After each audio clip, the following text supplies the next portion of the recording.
所以我一直说，中俄两国紧密合作是美国挤压的结果，前苏联一些国家重新组合起来，建立计划新概念苏联，更是美国打压俄罗斯的结果。大家好，我是罗富强，欢迎来到富强观察室。本期我们聊的话题是，也许新概念苏联真会重建起来，那都是托了美国的福。前几天我在节目里说，在美国和欧盟的挤压之下，俄罗斯也许真会建起一个新苏联。看来这个情况已经在开启了。我在被邀请进入的一个北大校友为主的群里发表了这个观点之后，有人提出质疑说，苏联的意识形态已经不存在了，所以不会有新苏联。我思考了一下，觉得还是很有道理，于是我修改为新概念苏联。我说的新概念苏联是指政治意识及制度不同，但形态相同，都是加盟共和国组成的联邦制国家，这就是前苏联的国家结构特征。如果普京能够再次组建这种加盟性质的联邦国家，不管意识形态、政治体制如何，总之都是把若干原本具有独立主权的国家组合起来了，形成了一个地域更广、力量更强的联邦制国家，那就是新概念苏联了。其实现在的俄罗斯也是一个联邦制的国家，是由22个自治共和国、46个州、9个边疆区、4个自治区、1个自治州、3个联邦直辖市组成的联邦半总统制共和国。美国还没有来得及消化掉俄罗斯的时候，叶利钦深知自己对于苏联的天大罪责，如果不赶紧隐退，前景一定极为悲惨，甚至小命难保。赶紧把权力交给了普京。没想到普京从叶利钦手里接过俄罗斯联邦总统大权以后，却很快成为美国为首的西方国家眼里的大敌。因为西方国家看到了普京没有继承叶利钦的路线，没有对美国言听计从。普京上台以后，很快就开始体现了他身上的苏联基因，绝不任由美国摆布，更不做美国傀儡。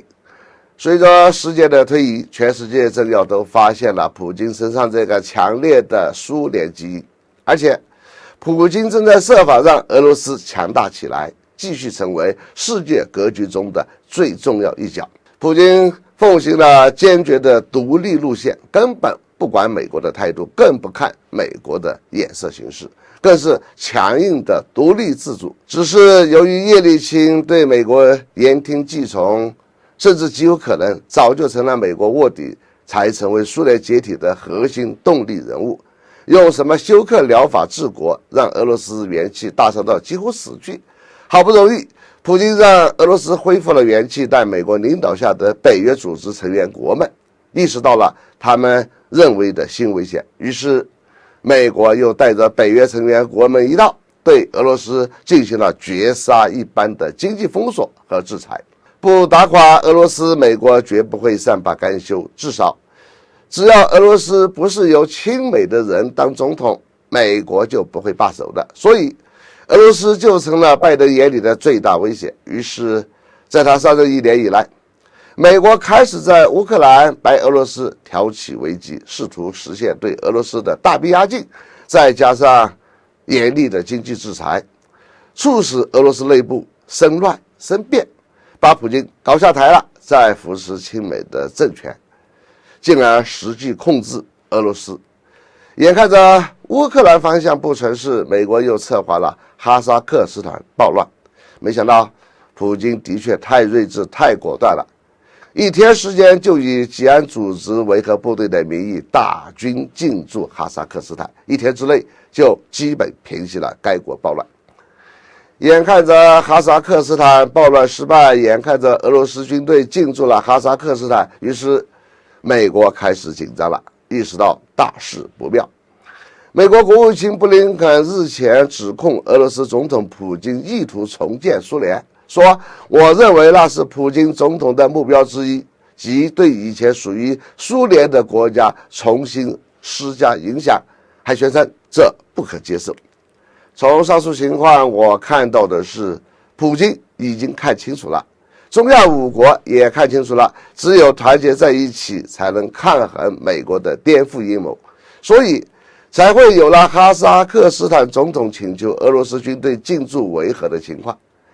美国国务卿布林肯之所以会发出这样的言论，显然也是收集到了确切情报，知道相关国家有了组建新联邦国家的声音，才会这么说。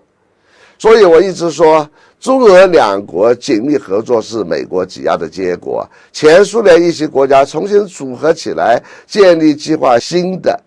概念苏联，更是美国打压俄罗斯的结果。美国的所作所为，最终反而成为了培养出来更强大对手的结局，就像新冠病毒一样，美国都在自作自受。看来，美国正在用事实证明盛极必衰的历史规律，正在自作自受，不作不死。好，本期话题就到这里，下次再见。